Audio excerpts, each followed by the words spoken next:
Definitely the day I wasn't murdered walking out of high school in 2006. I was a senior and it was a half day. My stalker didn't know that. Next day he was arrested and still in state prison to this day. Backstory: I was an 18-year-old male who started going to the gym with a friend from school. We befriended an older, jacked musclehead who offered to train me for free. This went on for a few months, and occasionally would go out for dinner and some activities. Everything seemed fine till one day I was at his house with him after grabbing some wings at a restaurant and we were playing video games. He then turns on his computer and puts straight porn on, which I thought was pretty odd.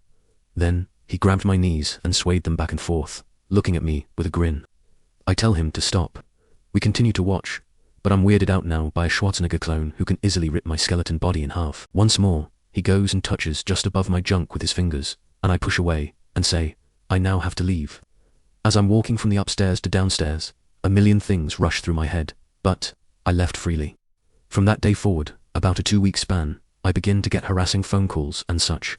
He goes to my parents' place of work and explains he wants me to apologize for disrespecting him. My parents didn't know what happened yet, and he also used my friend, who I mentioned above, as a courier to let me know what his daily activities were, stalking me at my house, what he would do to me when he finds me, etc., etc.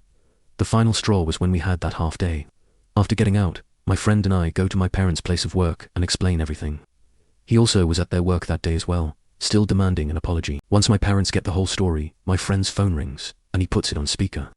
It's him, stating why my friend didn't let him know there was a half day, as he was going to beat me to a bloody pulp and be disfigured for life. After that, we all go down to the police station and file a formal report.